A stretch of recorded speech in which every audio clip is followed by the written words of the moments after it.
All right. Hey, folks. Welcome to the MCU'S Bleeding Edge YouTube channel and podcast. What is it? It is Friday, September 12th, 2025. For us, it's Friday evening, here to do Peacemaker Season 2, Episode 4 recap. I'm Jeff S., of course, a.k.a. TrueKnowledge, co-host of the MCU'S Bleeding Edge. On the panel tonight, my co-host, Cyberneticshark, Andre's the pop culture guy, Quentin making his second appearance with us from Superhero Homies, which is a totally dope podcast title name. I love that. And Chris making his first appearance with us from T3 Media Studios. Welcome to the MCU'S Bleeding Edge, Chris. Hey, it was great to be with you guys. Thank you for having me. Yeah, Quentin, we're glad to have you back, brother. Good to see you again. Good to be back. Good to have your opinion on Peacemaker. Cyber, how's Peacemaker going for you so far, sir? Are you enjoying the show? Yeah, so far it's been okay. I'm a little upset that the last two episodes have been so fucking short. Other than that, they've been pretty decent. They're a little too fast-paced.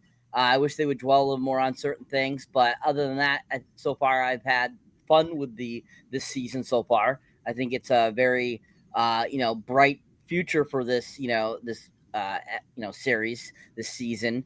And I'm looking forward to, how this season ends up concluding. It'll be interesting to see, coming off of that first season, which did a really good job. I like where the characters are going in this season, and I'm enjoying the kind of craziness that they've kind of brought into and that's ensuing that's altering the DC studios. So it'll be interesting to see just where it kind of goes. But yeah, the last two episodes I would have liked to see a little more episode wise. Well, I'm glad that you're that enthusiastic about the show, Cyber. Since we're just having, Chris and Quentin, you're joining us for the first time, since we've been covering Peacemaker, for our first time, really, because we didn't do season 1. This is our, our first season that we've ever done. I feel like I'm still, I'm still kind of getting acquainted with the show, 4 episodes into season 2. And I think we'd love to hear what what your guys' thoughts are. Whatever you have to say about season 1. Anything that you want to touch on with that, and then any thoughts you have. Midway through season 2, Chris, if you want to start. Just whatever you got, man. And just your general thoughts on episode 4 as well. Overall, season 1, I absolutely loved what was done in that season. I think that it showed. Overall, it shows us exactly what kind of range that John Cena and potential that he has. I was ready to believe that this might not be one of my top favorite shows, but James Gunn knows how to pull, especially from former wrestlers, it seems. So this talent that people don't realize, and this unrealized potential that some of these guys have. He's able to extract the best out of you, even if you're not the best actor and whatnot. So I love season 1. I love the music. I love the way James Gunn is in his Gunnisms, where it overall took us going into season. And how great was that? Is that season 1 intro, right? But going into season 2. Starting off with episode 1, I was like, oh wow, that intro. I don't know if I'm feeling it, but I had a feeling that there was a reason why he chose that song and the tone of it. And now I'm convinced it matches with the overall plot with this season, this arc. So it's warmed up to me. Leading up, I'll have to say all the way up to this most recent episode, this wasn't one of my favorite episodes, but episode 3, I'm debating on whether or not that's my favorite episode of all time, even compared to everything from season 1. I'm still going crazy over episode 3, and I liked episode 4, but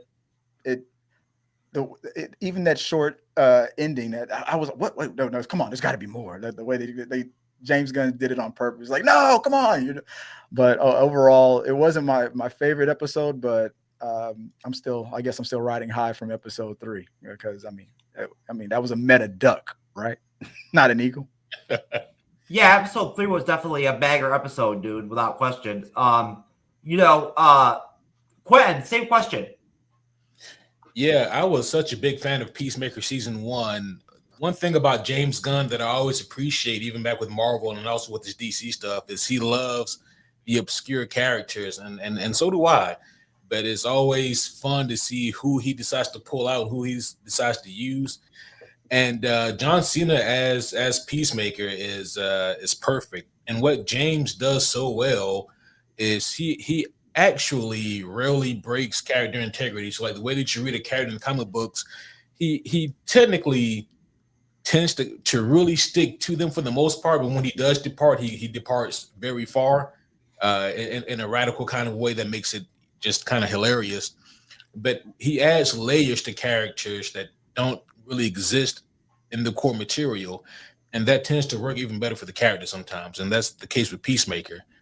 And with season 1, I just thought it was a tremendous story because we got a superhero story for the first time in a while that it felt smaller scale. It was all within the confines of like this one city, basically, and it had a ragtag group of people. It had just some of the most obscure DC names you've ever heard of: Vigilante, Judo Master. I mean, it's just and it's great how he utilizes these characters, but at the same time, it's not just a comedy fest. There's also plenty of action and there's character growth as well. And John Cena got to flex his acting chops. I had a blast with season 1. I mean, I agree with Chris, and I think probably pretty much everyone agrees. The season 1 intro is definitely the banger of the two. But the season, but the season 2 intro, it is starting to grow on me. I don't. I don't like it. I'm sorry, dude. I'm kind of alone on that, and I get it. Yeah, I'm not trying to cut you off at all. I just wanted to point that out. That I don't know if I'm going to actually end up getting convinced by that motherfucker at this point, because honestly, I just don't. That it's just not my deal. You know what I mean? But I get it though. You know what I'm saying? Like, it is interesting, and it's different. Whatever. I love guns, so I'm not. It's whatever. But finish up. I didn't mean to cut you off. Oh, no, you're fine.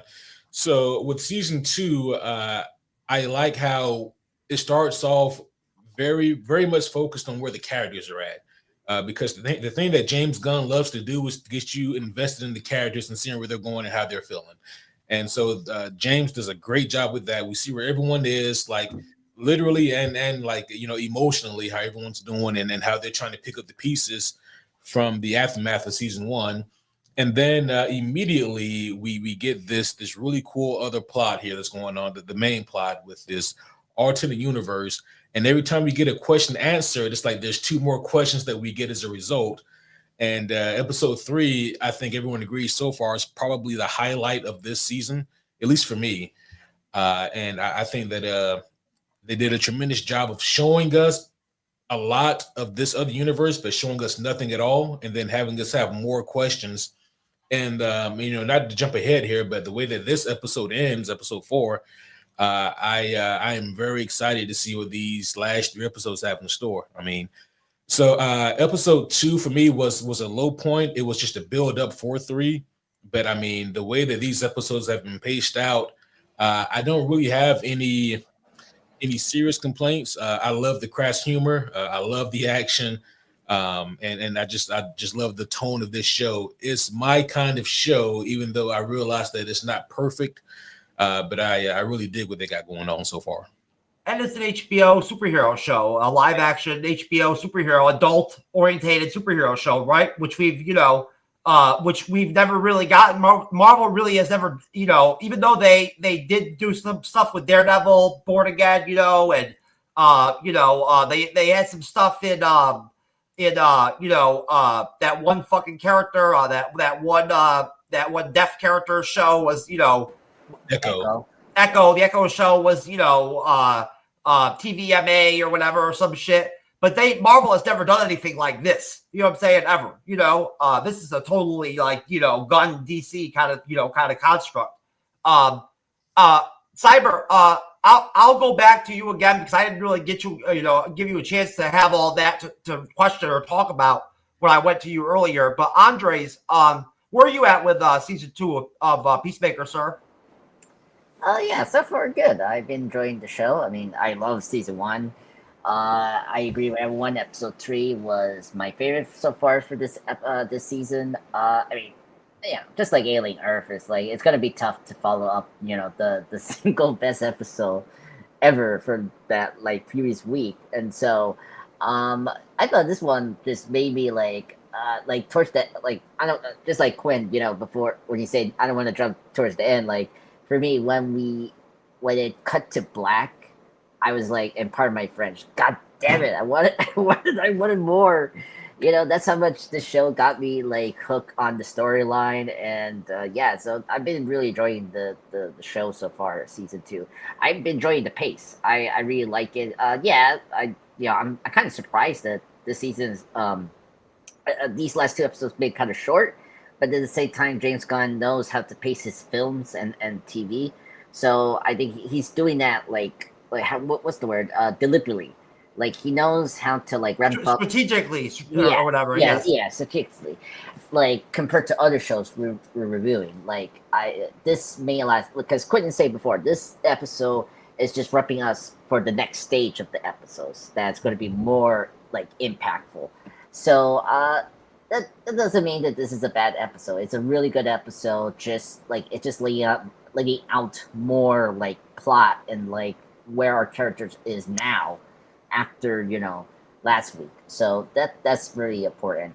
And just wrapping up, the opening titles for this one, I like it. I kind of agree with Chris and Kritten. I'm starting to like the opening of season 2, but at the same time, I still favor the first season's opening because it's still great and iconic. I mean, come on, it's just great music. I mean, James Gunn has good taste in music. I have no problem with what we have here for season 2. It makes sense, a story wise, why he picked that song, because it's related to what is going on this season.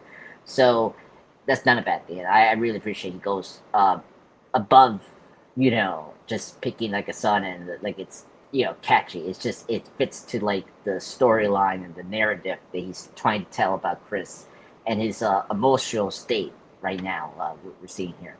So that's my thoughts right now. So far, I love this season. I don't know which show is the best, Alien Earth or this show, but I don't know. I think Peacemaker is gonna maybe be it. We'll see.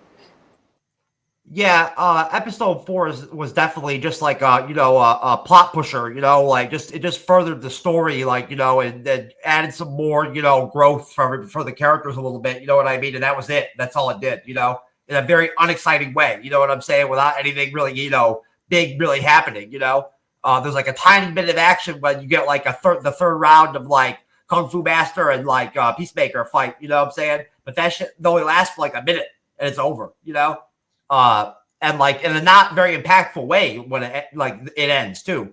Cyber, did you have any other thoughts, sir? Did you have any other thoughts on episode 4 or anything like that, sir? No. Episode 4 was I felt very filler. That's all I pretty much got for it. Yeah, I think that's very astute observation, sir. It was a very fillerish episode without question. I think anybody who watches television would probably agree with you on that. All right, so all right, Peacemaker season 2, episode 4, directed by Peter Solit, written by James Gunn, titled "Need I Say Door." The titles are always catchy. So for Wikipedia, and I'll fill in some of this myself. Economos tips Chris off about the incoming Argus raid, prompting him to escape his home with Eagly and the gateway device for the QUC, which I honestly don't even know what is QUC pronounced what does that mean? Is that what that room is called?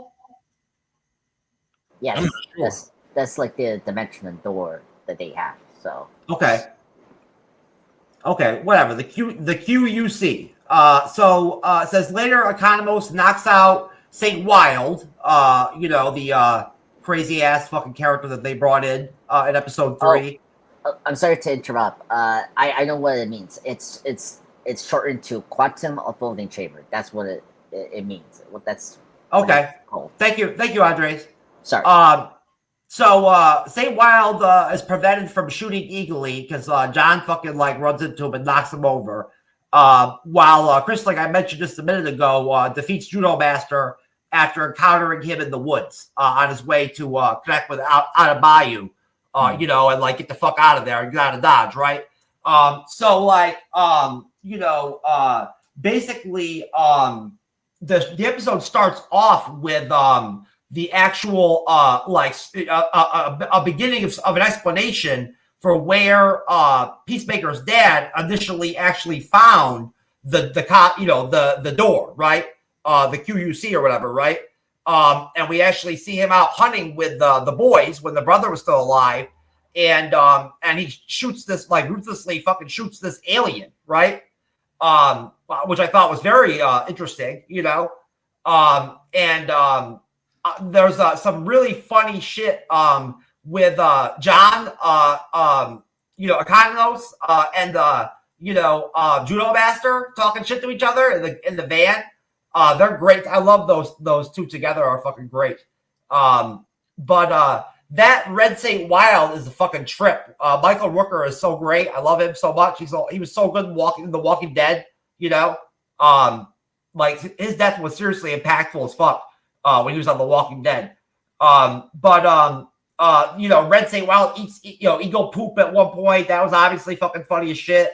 You know, the Judo Master Peacemaker, like, you know, round 3 fight, you know, where Peacemaker just lands on him to like knock him out, you know, which was pretty cool. You know, it made sense. You know, I thought it was well done. You know, so basically you also see Adebayo get her like stupid advertisement up or whatever in that fucking gun magazine that she's all like, you know, super excited about and shit. She's like texting her wife about it or whatever, you know, or ex-wife or separated wife, whatever the fuck the situation is. You hear Red Saint Wild say that Eagly is like the prime eagle or whatever, whatever that's supposed to mean overall. You know, I wasn't completely sure, but that's pretty much all what occurred during that bit there that I spit out from Wikipedia. So I will go over to you first, Andres, and get your thoughts, sir, on that section of the episode. First, like that first third of the episode. Okay.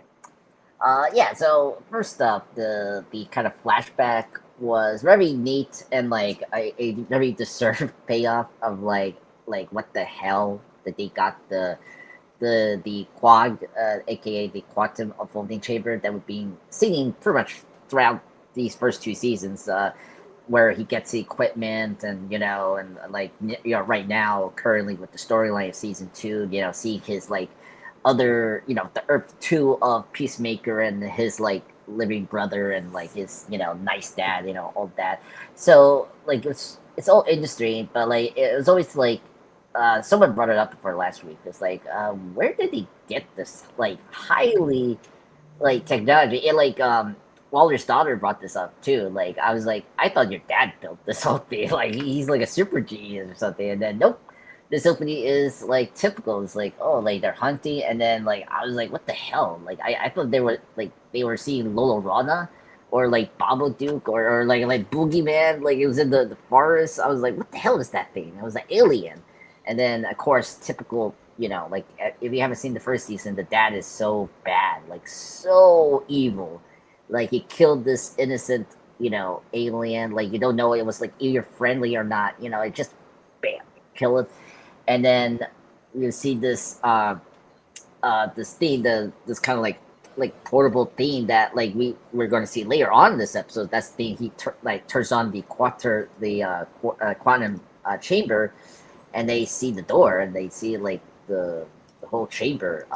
And that was really cool. I really like that we paid that off. And then just the overall third half of the opening where we're seeing Argus infiltrating Chris' house was really great. I mean, one thing that's great about James Gunn and what I love about this show is the interaction with our characters. You know, like unfiltered, just almost like, you know, a comedy skit, but like for superhero stuff, which is hilarious. And of course, last week, you know, the bird blindness, it still kills me every time you say, look, stop making fun of my blind. It's a serious condition I have here, you know. And then, oh my god, when you know, what was it John, you know, Icomenos, like, you know, talked about how he winked him at the eye because he was like hitting on the second command woman, and like it's like, no, I wasn't, you know, that was so hilarious. And of course, you know, we got Judo Master talking to Chris, and they're like going back and forth about how, like, you know, he beat him, like, you know, subdue him by like crashing into his car, you know, why not. And you know, of course, they got Michael Rooker, which I agree with Jeff. Like, Michael Rooker is a great actor. I love him. I was always wondering where Gunn's gonna use him in this show, because I mean, he was in the Suicide Squad. You know, if you haven't seen that movie in its opening sequence, so I don't know if he was gonna bring him back for this show, and I'm very happy he's back and playing this character that's like a supernatural hunter against eagles. Okay, that's interesting. Very obscure character, I guess, and just him talking back and forth, and then like mistaking True Master as a Korea person instead of, as he stated twice, a Vietnam person is like so hilarious. Yeah, and you know, of course, it was hilarious with Eagly, you know, not like, you know, disobeying the orders for Chris, you know, to get out of the house, and he has to kind of trick Eagly with the salami and whatnot. And yeah, so like that part was really funny. And then of course, I do appreciate that John is still loyal to Chris, you know, despite he's still working with Argus. So like I really appreciate that he did like give some time to like extract the Argus people to like get Chris out of there, you know, in time. You know, for him to like just put the other quantum door in another location. And I thought the fight with Judo Master was great. I mean, I appreciate that it's well choreographed, and you know, I mean, like he's really powerful. I mean, Judo Master knows how to fight, but like, you know, Chris is very big. I mean, like, you know, of course, John Cena is like very big. It's like it's gonna be hard to take him down. So I thought that fight was good. I mean, it was like very cartoon when he like dropped into Judo Master. It was like that. It was like to a rock, you know. Yeah, and then you know, Waller picking him up was very good, and yeah, I thought that was really great, and yeah, so overall, I thought this opening half was good. It was fun. It was well paced. I like that we got at least early action, because you know the later half is not really action, which is fine. I don't like. I'm fine not having too much action. I'm always fine to have dialogue scenes, and you know, this show is very good with dialogue scenes. You know, every word is like poppy, and like you get like it gets to the point like a lot of times, where other shows like they always hold your hand sometimes, and I appreciate this show doesn't hold like at my hand. It's like, here, that's what we're doing here, and like, you know, go ahead, you know, and like I'm very appreciate this show, like, you know, treats me as an adult, and you know, and like respect me as a viewer. So that's all I have to say about this opening. It's really good. It's well paced. Okay. Yeah, the Kung Fu Master guy, like, I don't know what his deal is at the end of the day. Like, he takes a lot of punishment. Like, he gets fucked up, you know what I'm saying? And, like, survives all the time, you know what I mean? And, like, gets back up and everything and walks it off and all that shit, you know? Like, it seems to me like he looks like he's, like, potentially, like, metahuman or something like that or whatever, you know, like, in some way, you know what I'm saying? But, like, I don't know, you know? I'm not even sure if he's a comic book accurate character or not. Chris, what are your thoughts on that section of the episode that I read off, sir? Overall, episode 4 to me was more Economos heavy. It made me appreciate that character a lot more. His complexity, the way he mouthed off and spout off against the team leader, that handling a guy like him with all of his issues is exactly what you're getting paid for from Argus. To deal with, if you want my expertise, if you want my skills, you got to deal with my loyalty to my friends. You got to deal with my my awkwardness, my anxiety, and all that stuff. So I could tell really fast that this was an episode that was, like you guys have pointed out, that like it was filler, but what stood out the most was that we were getting more. We were peeling. What is it? How do they say it? You know, you're peeling the layers of that character. It made me appreciate his character a lot. It's even when he's straight. And I hate it when people do this. When I see this online, you don't. When you spit on another person, it's the most vile thing anybody can. I'm sorry. That's a fight has to break out. But even that moment was justified. I'm like that shocking spit to what's his Tim Meadows' characters. It was so shocking because I did not expect it. So it made the most hilarious moment in that episode was everything that Economos was going through. I really appreciated how they made me appreciate him a lot more. Everything else that went through, like from the top, the alien with the door, and us understanding exactly where this technology comes from, this multidimensional technology. And it made sense because they kind of in season 1 made us feel like, okay, is this guy, is he a super genius? Did he invent this? Does he have scientists working with? Like, no, my dad, he didn't even pass the 10th grade. There's no fucking way he made this, right? So I was like, you know what? That makes sense. So of course, he stole it. He took it. He killed for it. He took it. It's mine now. You know, possession is 9/10 of the law. But there's the flashback leading to Chris's John Cena's character's his struggle with him wanting to prove himself to his dad, and his struggle, his eternal turmoil with his own empathy. That I feel like it really fleshed that out really well.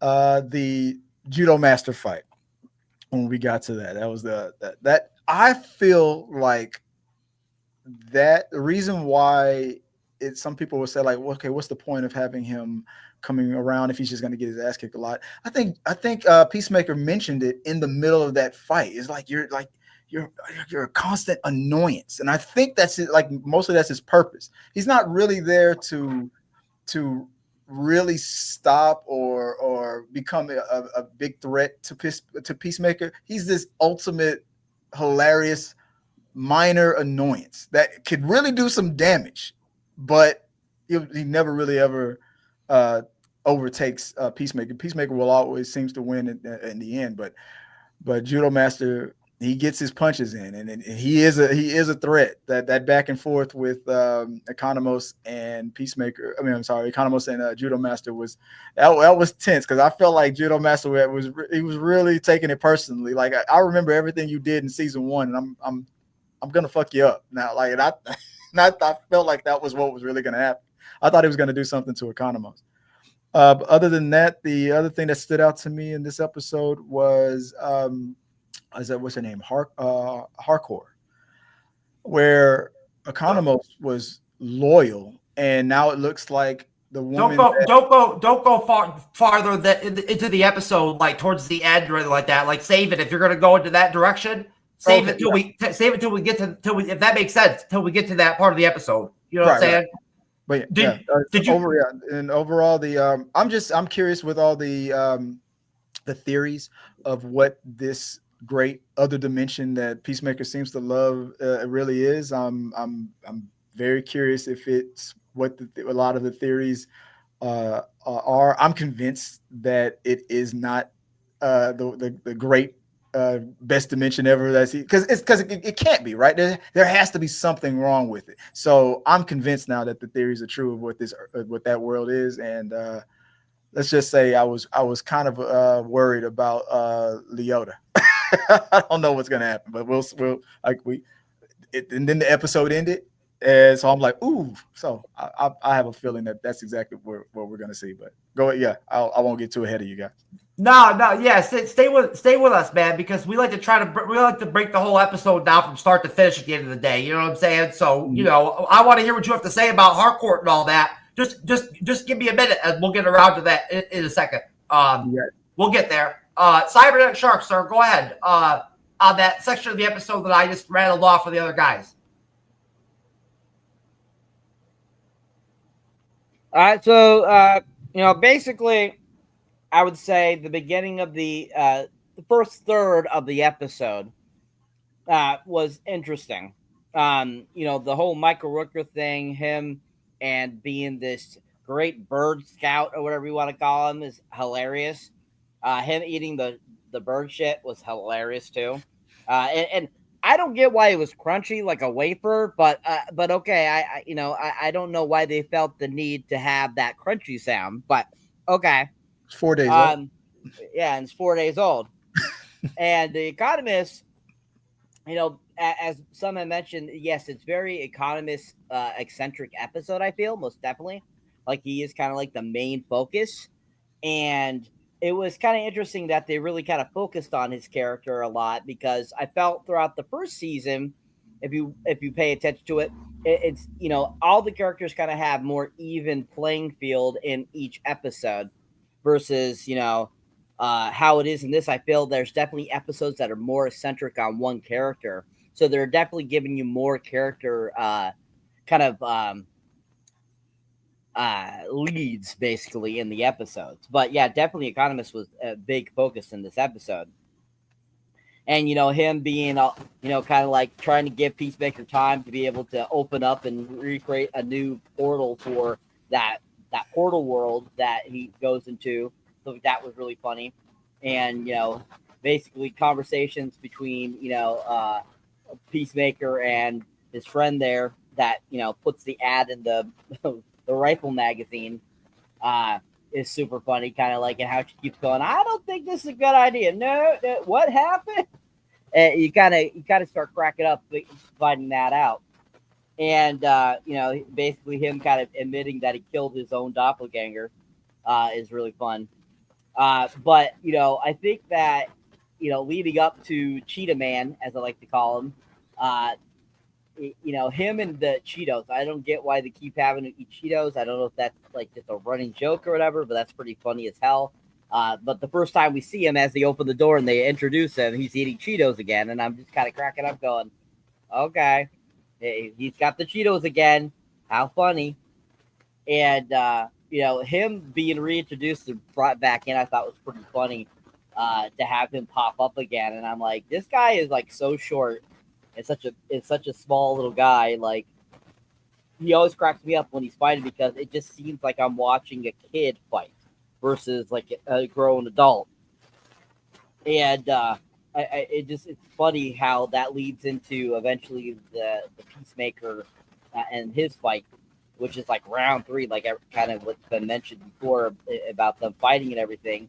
And it was basically the exact same kind of fight like the previous ones, where basically he's got an upper hand a little bit, and all of a sudden Peacemaker's able to pull it out and kick his butt and fall on him like he does in this episode, which was pretty funny, because you're just watching him and they're flying down that hill, and all of a sudden he like kind of crashes and he's like, and all of a sudden we see Peacemaker come, and it's like boom right on him, and you're like, that you probably should have killed that little dude, but okay, it's all good. Maybe he is metahuman. Maybe he is a part of that, metahuman thing. But at the same time, you're just kind of like, yeah, he gets beat up a lot. He gets beat up quite a bit. But I think overall, the beginning is pretty basic. Like I said, as I said earlier, it's very filler-ish feeling. Definitely give you a lot of information into, kind of these characters and everything and stuff like that, and kind of getting you moving the story forward so that it gets to a certain point. So I think it's okay. It wasn't anything super fancy to me. I don't think it was anything that great. But I do feel it did have some moments that were quite interesting, and visually, I think it was very interesting too, and fun as well. Okay. Quentin, go ahead, sir. Yeah, so I think right from the jump, it really got my attention with the opening of this episode. For me, the most captivating thing was the flashback when we see the dad and his 2 sons hunting, and they just find a random goddamn alien, and I mean, that just caught me off guard, and apparently it caught the alien off guard too, because the alien got shot. What I find most interesting is that it answered so many questions, but like I said earlier, it also presented more questions as well. The other thing I find interesting is that with these flashbacks, there's enough context clues for us to determine what universe is happening in, but we really don't know. And so it's going to be interesting to see exactly how much of this overlap happened in both universes, or how much of it just happened in one and not the other. The other interesting thing that I think about here, coming directly out of episode 3 into episode 4, is that they used the Sons of Liberty in episode 3. James Gunn, I think he's very distinct about like his choices for antagonists or villains. And the Sons of Liberty in the comics, they're more of a paramilitary terrorist type group that their whole purpose is like they want to dismantle or overthrow the government in some way, shape, or form. And if that universe is so perfect, then why are the Sons of Liberty there in the first place? You know, and so that's always going to be in the back of my mind as well, thinking about that. But when you think about like this whole interdimensional doorway thing, we've been seeing this alien since episode 1, this different alien since episode 1, and we really don't know exactly what his purpose is or what he's doing there. But I think that we're going to get a lot more answers about that too, because he's in the opening dance sequence, so there's got to be more about him, right? But I think that all that's going to start tying together within the next few episodes here. The stuff with Economos, like some of you have mentioned, is some of my favorite stuff in this episode as well, simply because we get to see him grow. We get to see him use that backbone that he started to grow in season 1 against Fleury or even Bordeaux. And so that's a lot of fun. I really dig that he's just trying to stand up for himself in his own way. I'll be honest, guys, like the Eagle Slayer, that character threw me for a loop. I love seeing Michael Rooker. James Gunn obviously loves working with him, from Yondu to whoever he played in the Suicide Squad, now here in Peacemaker. Slither. What was it? He's been working with him since Slither. Oh yeah, since Slither. That's right. Yeah, even further back. But it's always so fun seeing those two together. I mean, it's seeing like kind of the chemistry they have there. But Eagle Slayer, to my knowledge, I think that this is just a James Gunn creation. I don't think that this is something that even exists in the comics. No, it doesn't give an impression to me that that's an actual comic book character at all. No. Yeah, I'm pretty sure this is just James Gunn's own No, creation. it's made up. It's made up. Okay. Yeah. I was not familiar with this one, but I think it's interesting what he's doing here, and just like with the alien, right? It seems so random that there's just an alien walking around in some of these episodes. Us seeing, the Eagle Slayer, and all of his cultural appropriation and all that, and just him taking the face bump onto the rock and being concussed and not having these mystical magical powers out of nowhere. It is so random. And in the hands of any other filmmaker or writer, I would be very skeptical about where any of this is going, or if it's going anywhere. But again, even with 3 episodes left, I trust that James Gunn is going to land this plane somehow, that there's going to be reasoning and logic surrounding why some of these things are happening. So I'm curious to see how that plays out. But as far as the first story of this episode goes, I like the way that it's paced. They try to create tension, which is always good. And so I think that they moved along perfectly considering the length of this episode. Most definitely. I appreciate that, sir. Yes. And jumping right back into the episode, right? And back off Wikipedia. So essentially, so Chris calls at a bayou and explains the situation as both of them drive to a cabin, which is his grandfather's cabin, I believe, in Settlers Hill, where Chris sets up the device to transfer the QUC gateway to the cabin before Argus could access it. And that's when we get, a lot of the really good, John doing a bunch of stupid shit to try to stall, the Argus people and all that and access the door. Flag Senior goes and meets with Harcourt and offers her a chance to return to Argus on the condition that she help him apprehend Peacemaker. I will stop there. Essentially, the only thing I would add to that occurs during that time period is there's some, some solid dialogue scenes with Adebayo and, Chris, him explaining the dimension, to her and all that, the Earth 2 or whatever dimension, there's some solid humor. You do see Harcourt in like a short, like fighting some dude drunk again scene, kind of just like, shed, getting rid of some, some of her frustration or whatever kind of again. The whole situation with the switching of the gateway, I thought was very interesting. I don't know how to really explain the sort of alien technology that Peacemaker uses to create that situation, but you guys can obviously, explain and give me your opinions on that when you get your chance. Hardcore drunk fighting again. Flag Senior tells her that Waller, black booked her essentially, so she can't work for any agency anywhere, right? That's why she kind of like, has to almost give up Peacemaker, as far as he's concerned. If she wants to get back good with the government, right? Peacemaker explains to Adebayo also that the whole thing with the gun magazine is just a joke. That it's the gun. There's only like 10 people that even like buy that magazine, right? And so I'll stop there, and I will go back over to you, Quentin, and I'll go right back to you again, sir, on that next third or whatever or such of the episode. Yeah, so I thought that this next section was pretty interesting. Things started to pick up a little bit here.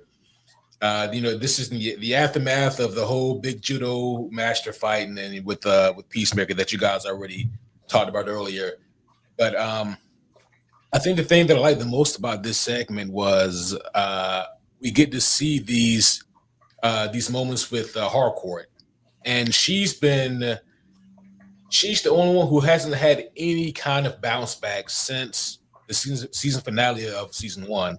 Like, she's still at the bottom of that crater, and she hasn't really had any kind of comeuppance for herself yet. With Adebayo and with Peacemaker, even Vigilante and Economos, like they've all have tried to pick up the pieces of their life and move on.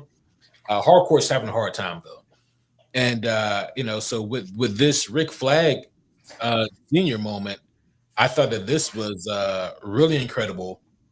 I thought it was really good for the story as well, because at this point, Argus, they weren't able to find the QUC in Peacemaker's house, and so they needed a win. Like the antagonist needed a reason to continue this kind of pursuit, and that's exactly where Rick Flag Senior provided.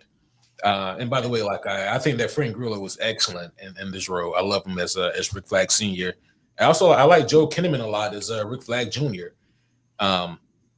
But I really liked the meeting between those two characters, and I mean, he just knew exactly what to say in order to convince Harcourt to do the certain thing that she's going to have to do, presumably at the end of this episode. So I thought that this really raised the stakes. I like that they continued like the bonding and friendship of Adebayo and Chris, just because I think that we need to see more of that. While Vigilante may consider Chris to be his best friend, I think that Chris would probably say that Adebayo is his out of the group.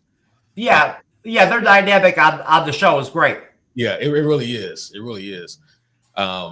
It's unfortunate that her ad for her agency is kind of a fluke, but at least she knows and she can figure it out from here. But no, I thought that this next section here was pretty cool. Was pretty good stuff.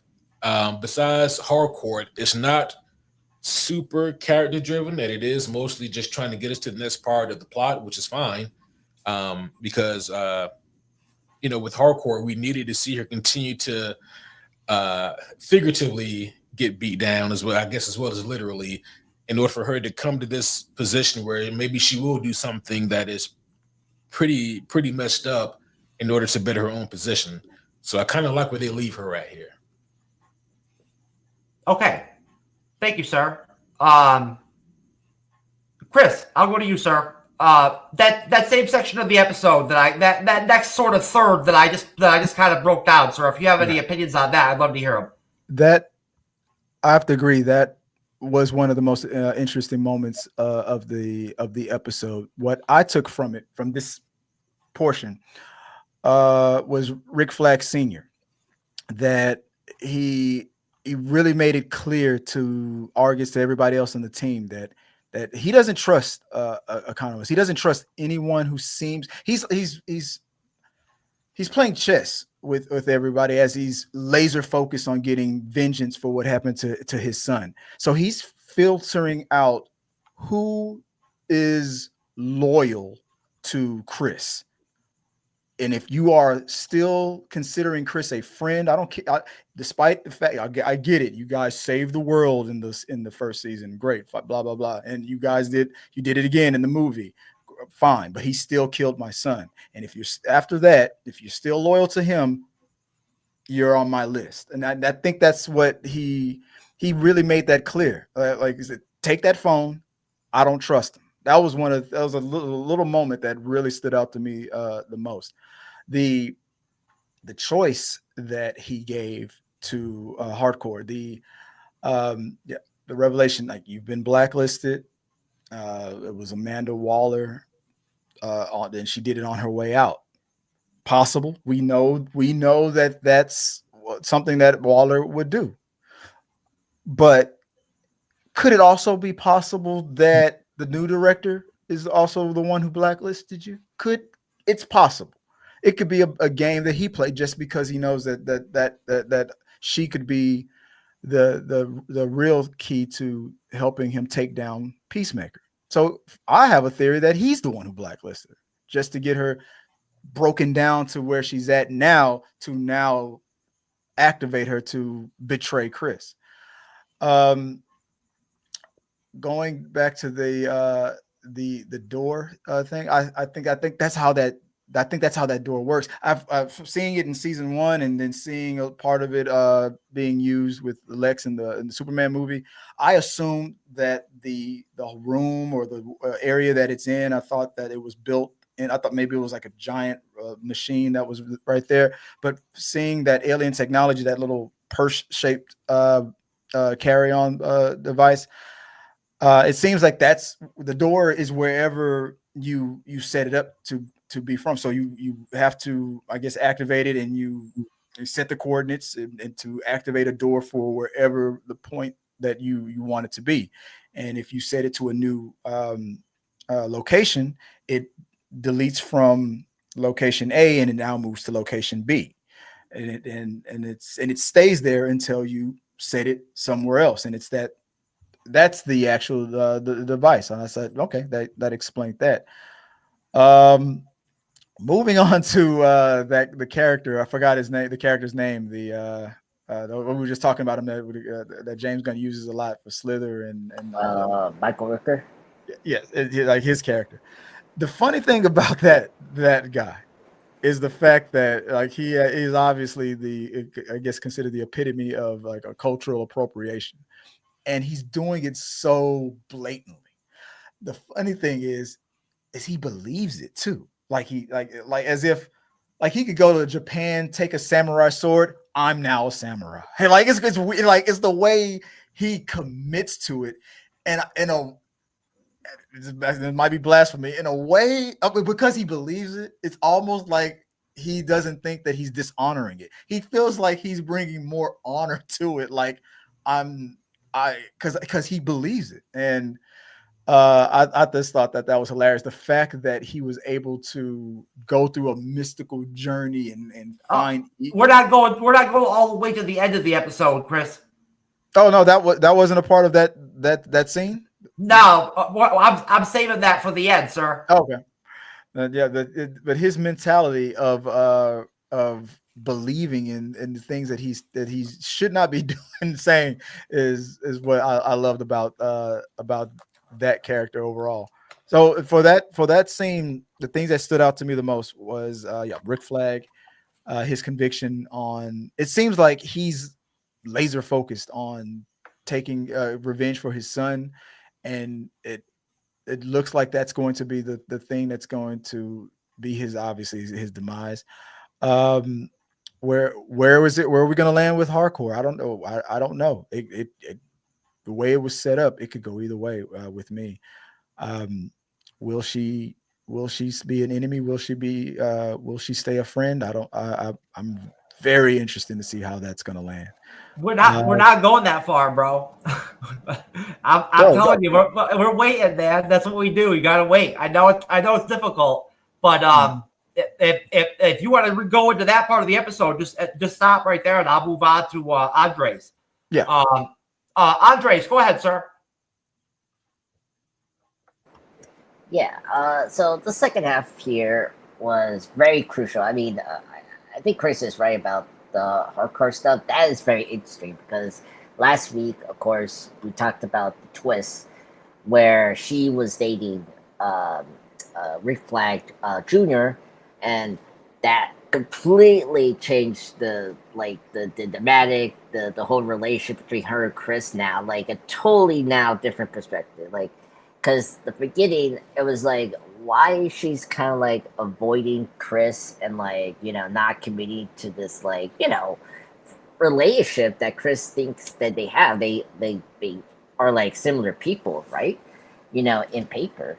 And then all of a sudden last week with that opening, again, I really appreciate Gunn doing a good job of doing opening like flashbacks, just dropping this like huge bomb, and is like, well, like Rick Flag Jr. like was having an affair with Hardcore before his his mission with the Corda Matisse in the Suicide Squad. And so that was like really cool and twisted. And I like that this episode, in this middle section, we got back to it. It was great that we saw like Frank Grillo's Rick Flag Jr. In this episode. I like that he had more to do in this episode. I like that he had a conversation with Harcourt. And, I like the idea, Chris, about maybe like Rick, it maybe was the one that what was it? Like, what's that word? You guys refer to that word, like she was blacklisted in the government positions. Maybe that could happen, but I could not see, like, I don't think that's like who that character is. The Rick Flag Senior. I think it was definitely Waller, because Waller like is that very like she's very like I don't know how to describe that woman, but like she's vindictive. She's that type of person. Yeah, addicted, or what what is it? In Black Panther, Wakanda Forever, Duke Wilson's character say, "You bullhead evil woman." That's what freaking Waller is. That bullheaded evil woman she is. Just Waller is so pure evil sometimes, is like so frustrating. Like if you see the Justice League animation series or like some of the directed videos, like we reviewed the one with Soul Arkham, she's so petty sometimes, and I think it's always Waller that made that blacklisted on Hardcore, because Rick was right, like who else she's gonna blame, like she was the one that was supposed to like watch over her daughter last season and stuff like that.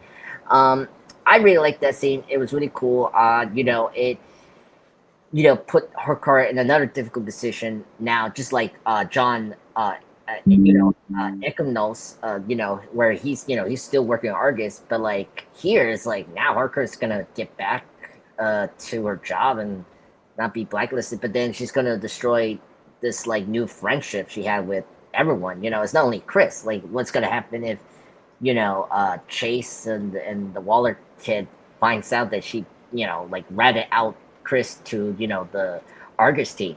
That's gonna affect everyone. Their feelings towards Amelia. So yeah, I think unfortunately she still, like, I think, especially now with the information, I think she's still in love with Rick Flag Jr. And like even the alternative, the Palo universe we saw last week, like we saw. I mean, she wasn't in love with that Rick, but like that Rick was still in love with her, and like you're seeing that like inverse where this version, Amelia is still in love with that other version of Vic in this universe. Despite he died and despite knowing Chris more from first season. So I'm very curious what's going to happen with their friendship and everyone else around them. So because that's going to really affect them. Doing the, I mean, I need to know more about this like alien technology. I mean, the fact that Chris knew how to like operate it was kind of funny. I feel like it was very funny because he brought up twice in that like section that like I only did it like when I was like very young, and I just able to do the mechanics like that. So like this is a very highly like technology. I'm surprised that this people, that Chris family, were able to like contain this technology and like it don't have any accidents and all that. And I know where probably what Gunn is going to do, similar, not similar, but like maybe in vein of what we saw in Superman with the rift, because that too, I mean, it was different. It wasn't like a paleo universe, but like, that was more of like dimension as well. And like the misuse of, these pocket dimensions that we're seeing right now with the DC projects that James Gunn has produced this year, with Superman and Peacemaker season 2. So I think I know like where he's going to take this, like that storyline.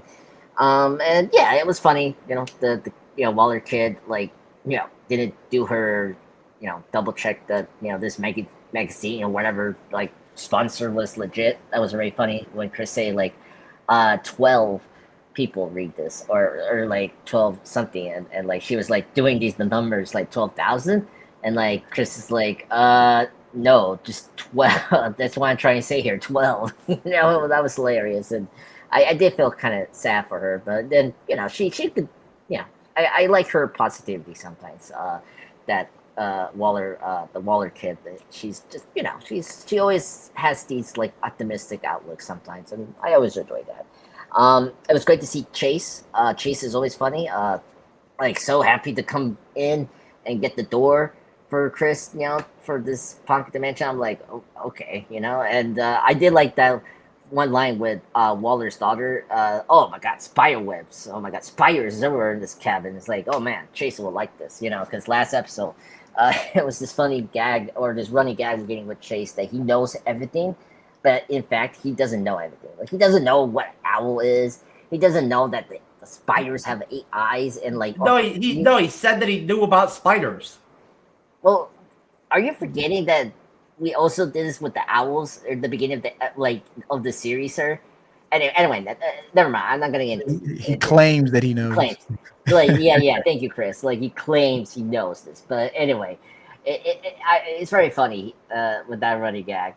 Then what else? Is there any? And Michael Ruick's character, it's very interesting that he's here. I'm very happy he's in the show, so that's good. I'm surprised they made up this character. Oh, just to wrap up, the Judo Master. I am happy they are keeping the Judo Master.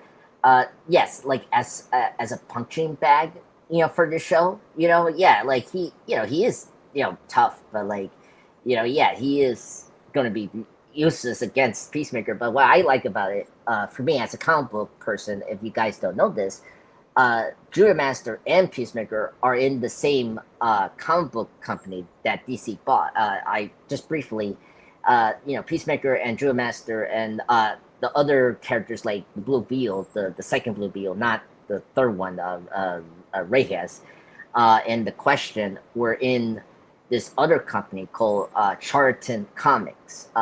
This was during the 60s when many more comic book companies became more prominent after Marvel became a big success during the 60s, and Charlton Comics became the big lead, and this is where a lot of major characters, writers came in. This is where Dennis O'Neil came from.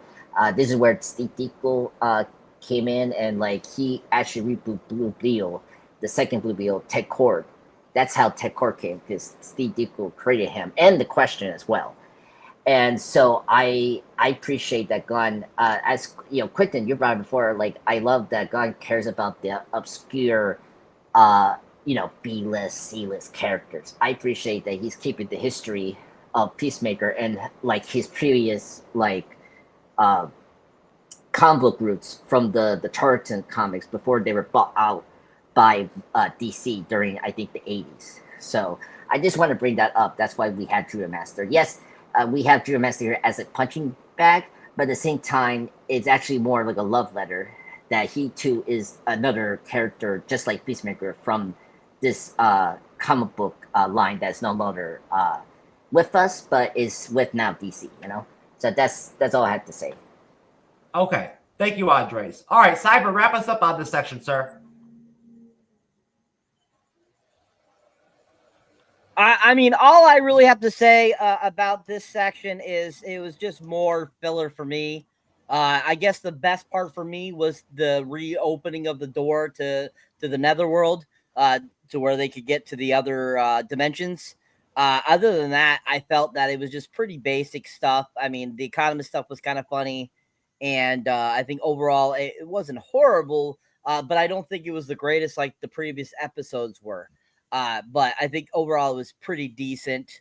But you know, not my favorite, but it got you to the from point A to point B, you know, that brought us to the point that we needed to get to.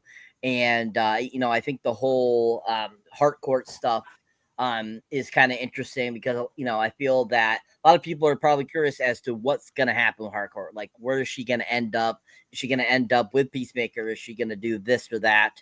And it's kind of one of those situations where you're like, you got to do something, Hardcore, and like we'd like to see you do something. So it'll be interesting to see where during the rest of the season where that goes. But like in this instance, I thought it was pretty basic, and it was okay. Okay, so all right, wrapping up the episode essentially. So Chris reveals to Adebayo his intention to move, essentially, it says in this Wikipedia thing, to the alternate dimension in spite of her protest. I didn't realize he said he wanted to move there during the episode. That's interesting. Then later, text Harcourt asking to meet with her, unaware that she had reluctantly accepted Flag Sr.'s offer, to set him up. As Chris goes to the meeting location, St. Wild performs like a fire dance ritual, eagle ritual that grants him a vision and allows him to locate Eagly's location at the grandfather's cabin, where the new door is set up and all that, So, and that's how the end of the episode ends. It goes to black, on Peacemaker in the car on his way, to, want to see what happens, whether he gets set up or not. Right. We don't know what Harcourt is going to end up doing or not doing. We have no idea. So, Cyber, I'll go right back to you, sir. I know that you didn't have much to say really about this episode, but do you have anything on that final section? Pretty much it was lackluster for me. It leaves you off kind of on a cliffhanger. And it just started to build up finally and was starting to get good. And it was like, oh, okay, we're ending. And it was kind of like, why would you do that to me? Type of deal. So I think that for the most part, it was pretty, across the board for the episode. But then finally we start getting towards this end portion, where he's going to meet up with Harcourt and he's going to ask her a question. And, you have the bidding saying, oh, you can't go live in that universe. That's not your universe. You're meant to be here type of deal. And, we have, them all gathering and ready to pick up Peacemaker and everything. And I think that, why would you ramp it up so good and then all of a sudden decide, oh, let's just end it right there? So that kind of pissed me off, kind of annoyed me. And, I think that it could have been done better. It could have ended better, or they could have either at least gotten to a certain point that where you could have a lull to go down. That was a little more not so cliffhanger-y like they did kind of with last episode too. And I think, for the most part, it was, very, started to get good and then just kind of fell off for me. So nothing that great, nothing that really excited me this episode, but I think overall, it did some entertaining value. Okay, and I definitely understand where you're coming from on that, Cyber. All right. Quentin, what are your final thoughts, sir, on episode 4?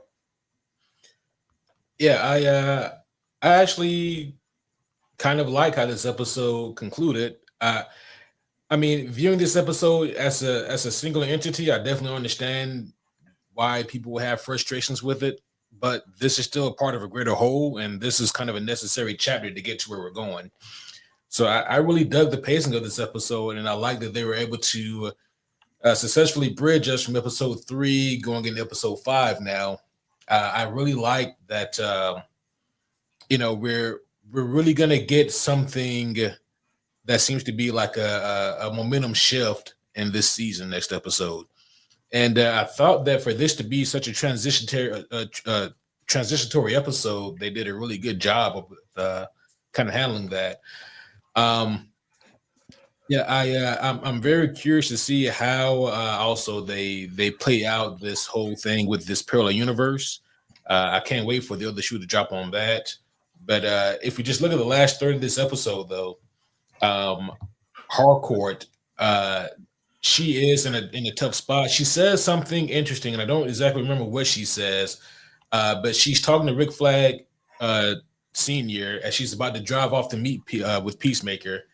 And he says to her, "You're doing the right thing." And she looks at him and she says, "I know." I'm not completely convinced that she's going to turn on Chris. The way that she said that so kind of stoically, it almost seemed like she knew that like her fate is sealed. Like maybe that fate is just she doesn't get back to that kind of position that she once had because she's going to side with Chris. Or maybe she does turn on Chris. I mean, I don't know. So it's going to be interesting to see how it plays out. Again, this episode was shorter, but I thought that they did a really good job of the pacing on this thing, and there were some pretty funny moments. I have no idea what's going on with old Eagle Slayer, but I can't wait to see what happens. And speaking of characters that they need to use who are affiliated with Peacemaker, Snowflame is one that I've been protesting for since season 1. Snowflame is right up James Gunn's alley. If you don't know, Snowflame is a character who gets his powers from, and they are derived from, cocaine usage. I don't know why James Gunn hasn't used them yet. Great character, hilarious, and I think he'd be pretty cool. That's awesome. Yeah, yeah. I absolutely love that whole concept. A fucking a superhero that's fueled by cocaine. That's great. Yes. Yeah. And also just one more thing, and please feel free to correct me because I could be completely off here, and maybe the show will clarify it. I was under the assumption that opening scene from episode 3 was actually from the parallel universe. The way that Rick Flag Jr. talks, he speaks as if he had a relationship with June Moon, who was the Enchantress.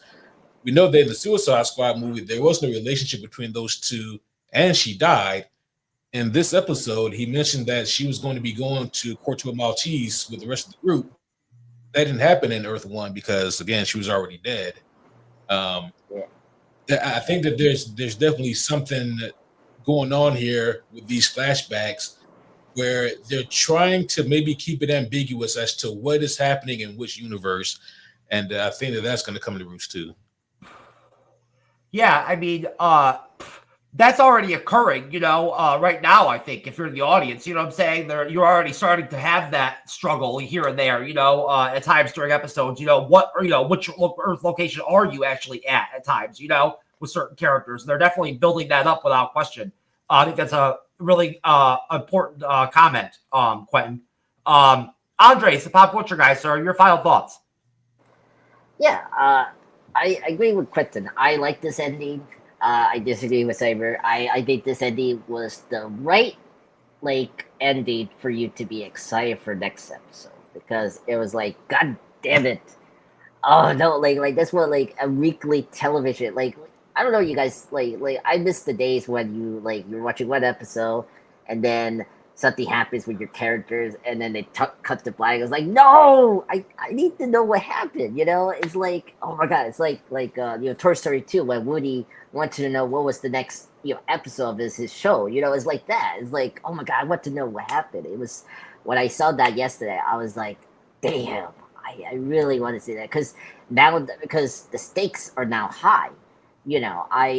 like, you know, I can understand where you're coming from, Quentin, but I feel like he's going to be arrested. Unfortunately, I saw a preview for next week.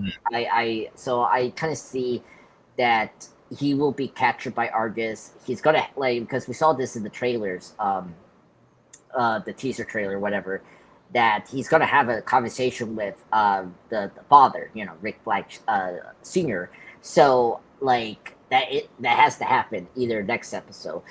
So I'm like, that's going to be a huge just like blow for Chris. And you know, speaking of Pello Universe, that because he is going over to hardcore because he's making that decision, like either not to go back again permanently. Because I don't know, one of you guys brought that up, and I'm like, yeah, he wants to. I brought it up.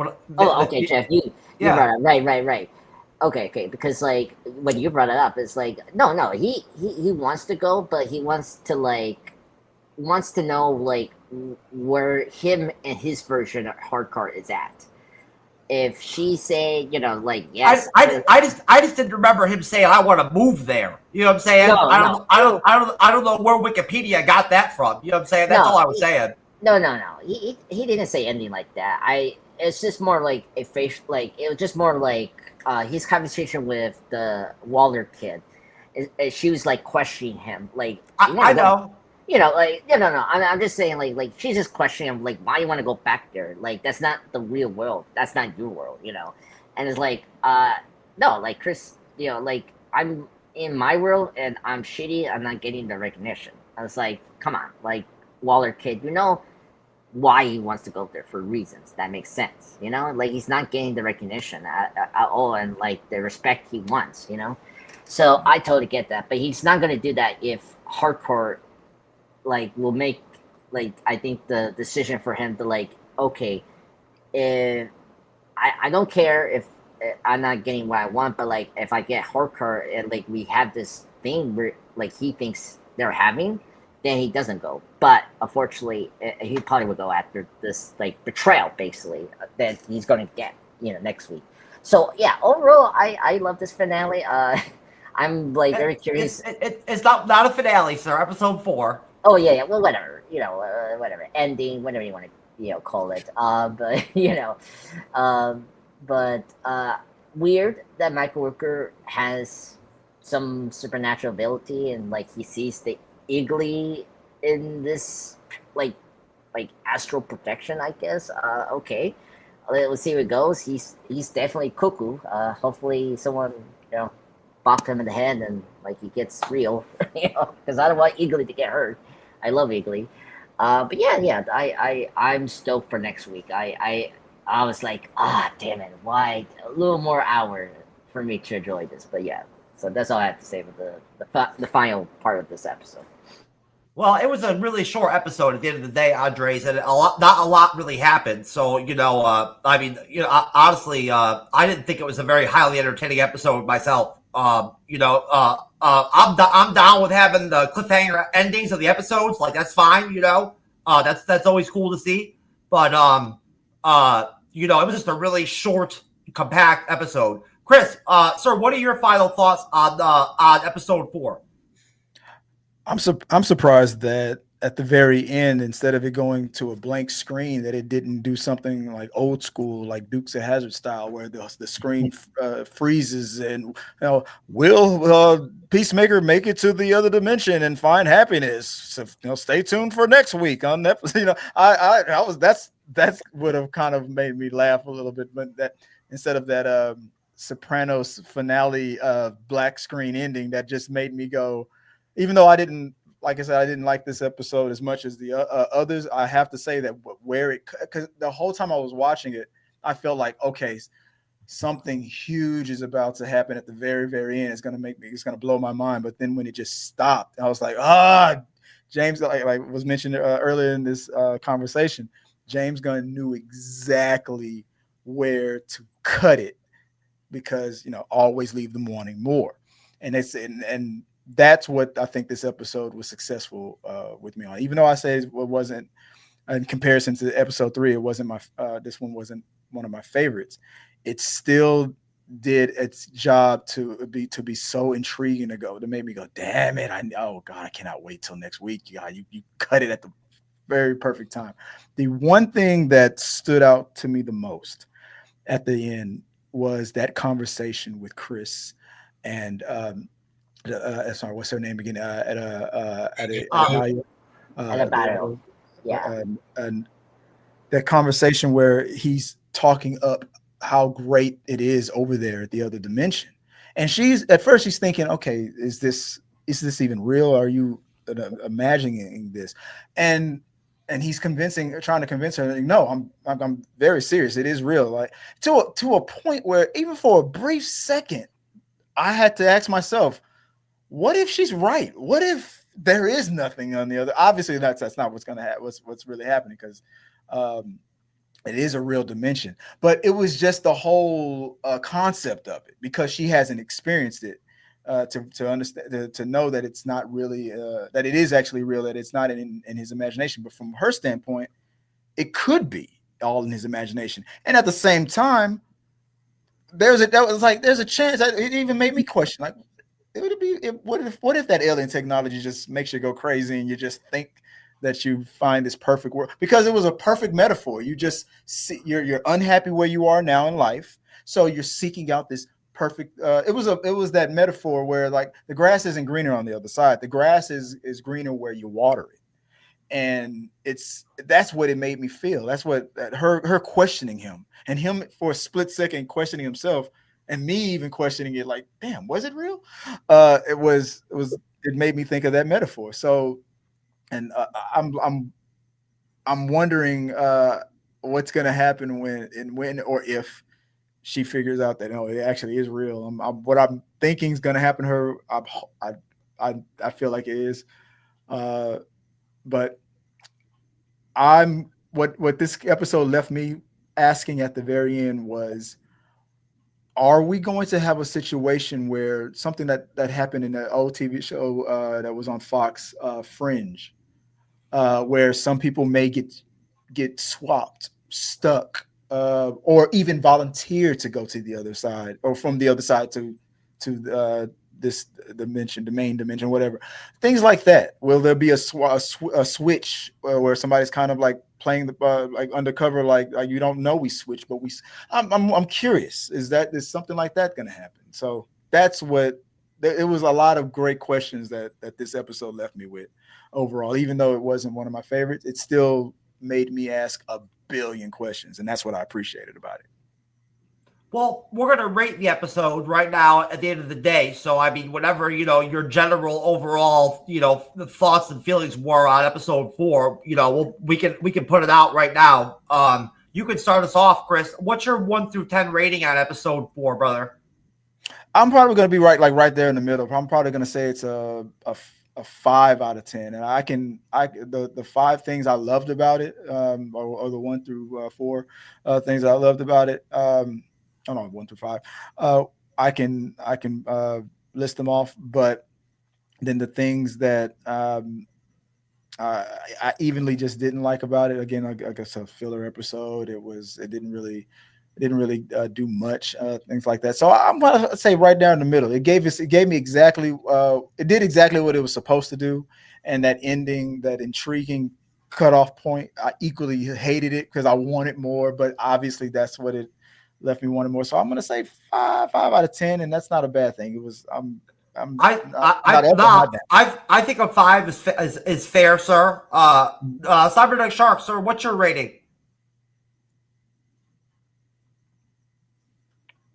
I give it a 5 as well. I think it has some okay value to it. Other than that filler episode that left me on a cliffhanger.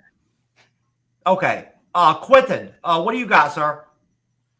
I'll be the overly positive Pete here. I give this a 7.5. I thought that this was again a really well paced episode, really funny moments, some character development moments as well. And this was exactly what it needed to be to get us to where we're going. I thought it was good, not great, but thought it was good. there's nothing wrong with a 7.5, sir. You're more optimistic about the episode of the show maybe than like I am. Potentially, maybe you're or Chris is or whatever at the end of the day. But you've had really valuable things to say about Peacemaker all throughout the show, bro. So I respect your 7.5. Andre's the pop culture guy. What's your rating, sir? I'm kind of with Quentin, but a bit lower. I'll give it a 7 out of 10. I thought it was not a bad episode, but at the same time, I kind of agree with you, Jeff, and like everyone. It's a very slow episode, like another filler episode to like ramp us up again for the next episode. In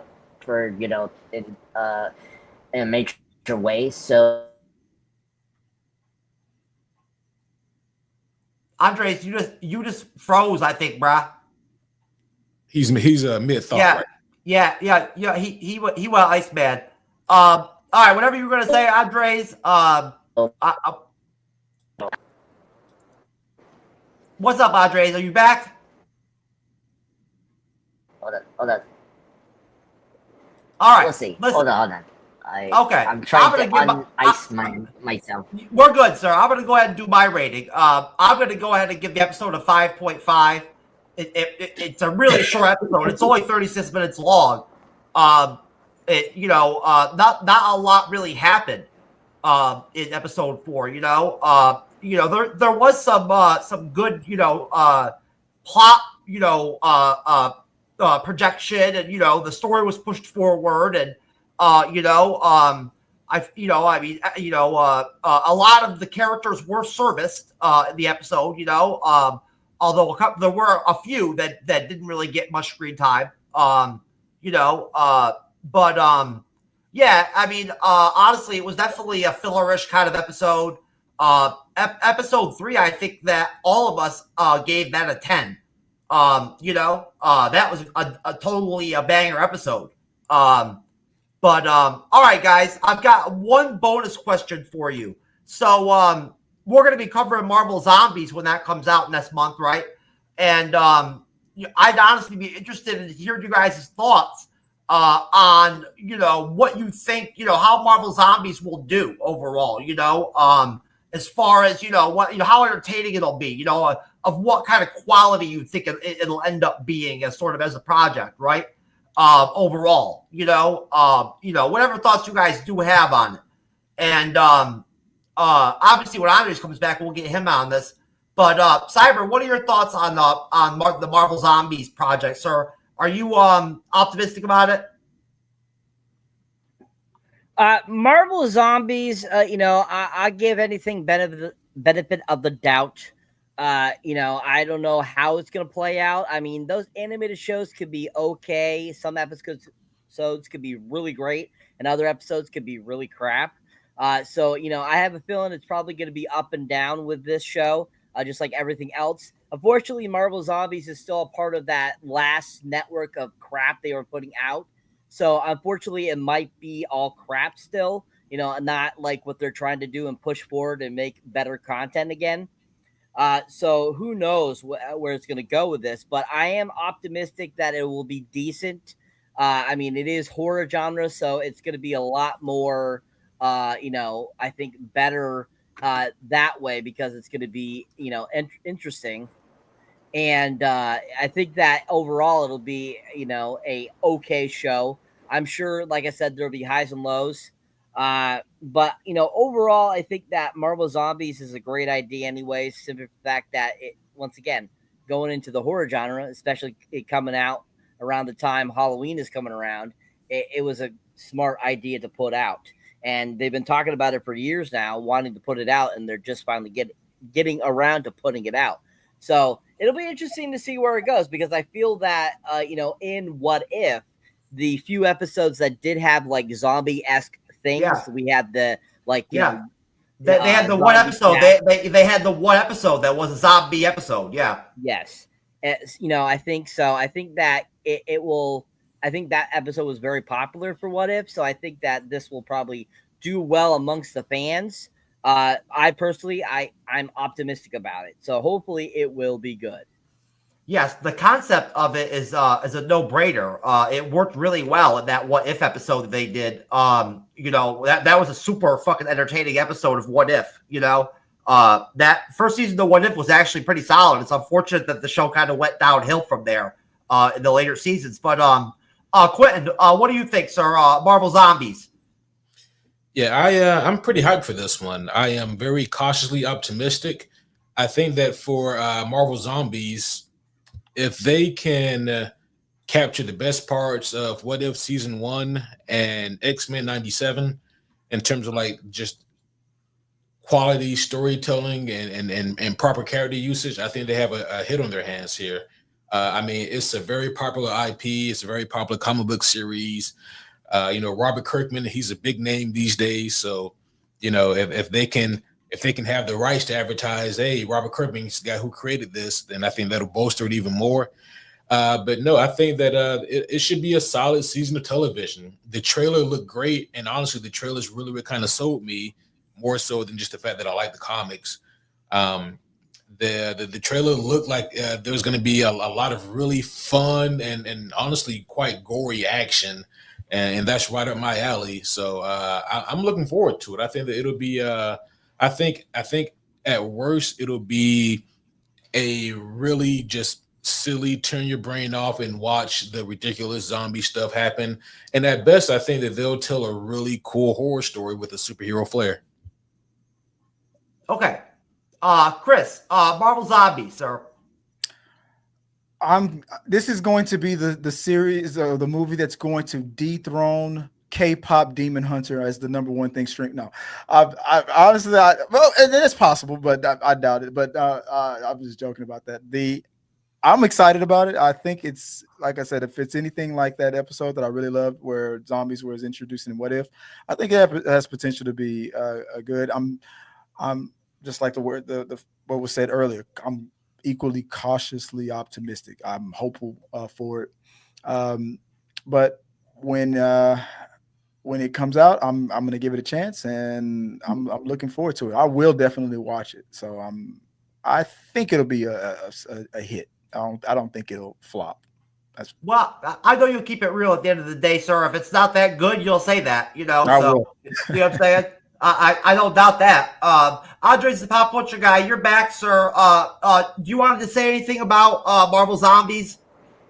I mean, I like zombies, so Yeah, Marvel Zombies. Is it going to work? Is it not going to work? Like, what the fuck? Like, what are your thoughts? Whatever. Marvel Zombies. I mean, I like zombies. It's a good, genre for so many years. I love, every single property. I mean, we love The Walking Dead.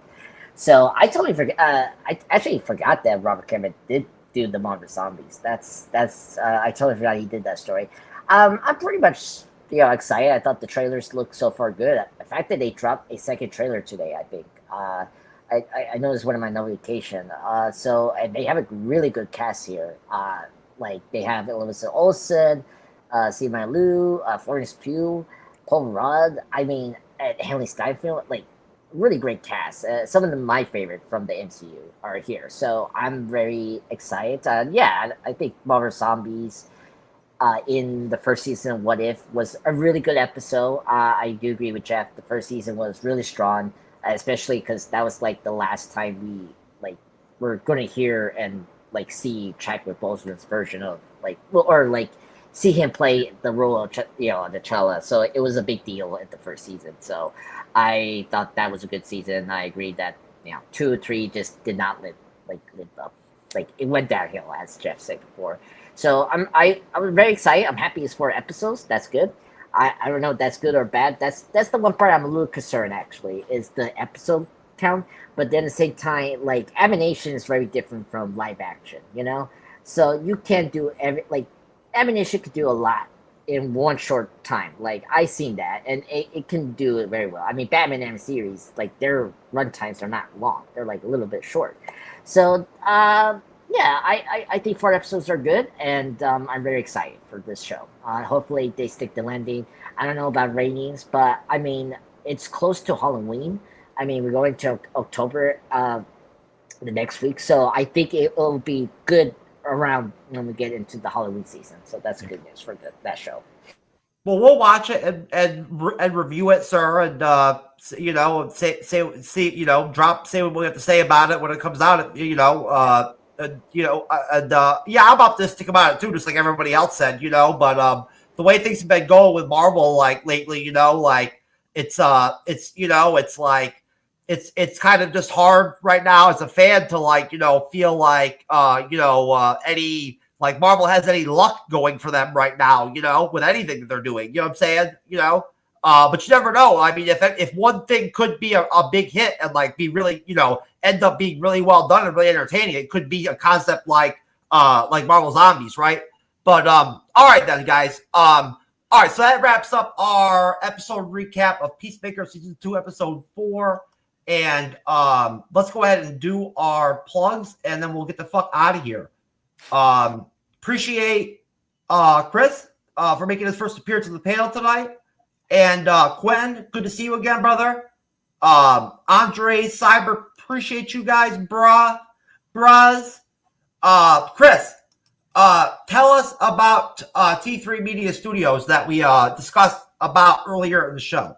All right. Well, yeah, on T3 Media Studios, we mostly talk about movies and things that are trending online, all the entertainment news and the trending stuff, on top of movies, TV show reviews and things like that, and cosplay. We're actually going to start talking more about gaming as well, so look out for that. But yeah, T3 Media Studios, it's our blog, it's our channel where entertainment news and reviews by fans for fans. And come check it out. Like, subscribe, follow, and all that good stuff. And as I always say, let's keep talking, because I love talking about movies.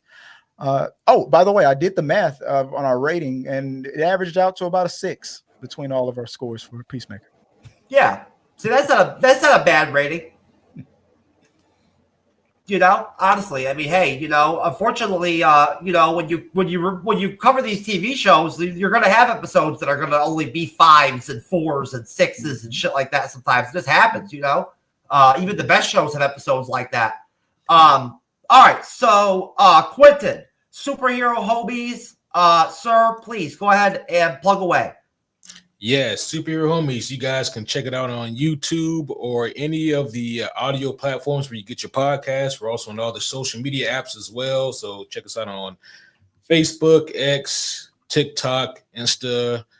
You'll find all kinds of clips of us talking shit there. In terms of things we have coming up, we'll be reviewing the comic book series Doomsday Clock, which works as like a pseudo sequel to The Watchmen. We have that coming up. We are also reviewing Peacemaker as well. We got Gen V Season 2 coming up. Looking forward to that. Yeah. Oh, yeah. And as we just mentioned as well, Marvel Zombies. So there's a lot coming down the pipeline, and there's a lot of really fun things we got coming. So, yeah, just keep an eye out for all those, and we got a whole lot more coming as well. I was wondering when Gen V Season 2 was going to come out. When does it come out? It is September 27th, I believe. September 27th. Yep. I never watched the first season, but I saw the trailer and I thought it looked really interesting. Yeah, I mean, so you've seen The Boys, I'm assuming, right? Honestly, I know it's crazy, but I've never watched The Boys at all. I never have. I never got into it. I need to. Okay, that's a surprise. Okay. Well, start there. I think you like The Boys. I think you really enjoy that. I've never really keyed in on any of Prime's original content that much, other than like the Rings of Power that we've done on here. Fallout. Rings of Power. And Fallout. We oh yeah, and Fallout as well. I haven't watched Fallout yet. Yeah, Fallout was good. We're doing Fallout Season 2 in December. I'm looking forward to that. That's going to be fun. All right, Andre, it's a pop culture guy, sir. Go ahead and do your plug, sir. Have at it. Yes, thank you. Well, it was great to see you, Quentin. It was awesome to talk to you again with more DC stuff. And it was great to meet you, Chris. It was awesome to talk to you as well. We should have watched The Boys. The Boys, I hear, is good. I mean, Carl Urban, great actor. Love him. Very happy he's getting like another, like, he's getting more recognition, which is great. But anyway, I'm working on a project right now. It's for like a for an actor who I really liked, so I'm working on it now. But you can check out this like short clip of Wednesday and Ian switching bodies. This thing is a plot line in season 2. Check it out. I did a birthday tribute to Mike Kean, of course, on his role in Beetlejuice. So you can check it out, or check out top 6 moments of, well, my favorite, or like the iconic moments from his role as Beetlejuice from both films by Tim Burton. In terms of shorts, I'm starting my Downton Abbey movie review, short reviews. So I already did the first movie, Downton Abbey, that came out in 2019. You can check that out. You can, because today is the release of the new and third final movie of Downton Abbey, aka the grand finale is called. So not the tomorrow, but like the 14th, I'm gonna review the second film, and then the 16th, I will get you guys the third film for the short review. So that's my plan for this week in terms of movie reviews, and clips will be the Beetlejuice films. So that's where I'm at. And this Sunday, after I'm all done with Sunday, me and Jeff are back again. He's gonna experience his first time watching Logan, the 2017 classic superhero film in the X-Men film franchise. And then and then our next live stream will be a top ranking of the X-Men films, our favorite like films, you know, from the best to the worst. Just 10 films we think that are legit good in that franchise, because there are a lot of misses that franchise did. But anyway, thank you so much. Please subscribe, please support our channel, please support these fellas channels as well, you know, and it means a lot to us. Thank you. I love you very much, Andre's the pop culture guy, but you, sir, are the one that decided to make the 13 movie X-Men pick your best 10 movie list or whatever that we're gonna do. If I was gonna do a ranking X-Men movies show or whatever, I would not have 13 fucking movies to pick from. Personally, I would not do that to somebody. No. You don't put Dark Phoenix. Just pick your favorite X-Men movies, and that's it, sir. That's all I'm saying. I'll show you my list. I'll show you how you do it, and then that's it. Thank you very much. Okay, sir. Whatever you say. All right, Cyberneticshark, sir. Go ahead, sir. Anyways, folks, if you enjoy me here on the panel or enjoy me as a moderator, you can check out my solo content, and you'll find me under Cyberneticshark on YouTube, TikTok, Instagram, Facebook, Patreon, Threads, X, pretty much any social media platform. Of course, my home page is YouTube, of course. If you check me out there, just type in Cyberneticshark, all is one word, and you will find me. As you see there, my most recent reviews are Weapons and the Naked Gun. I just put up another video. It should pop up eventually here soon. And it's another pleasurable film that I had fun listening to.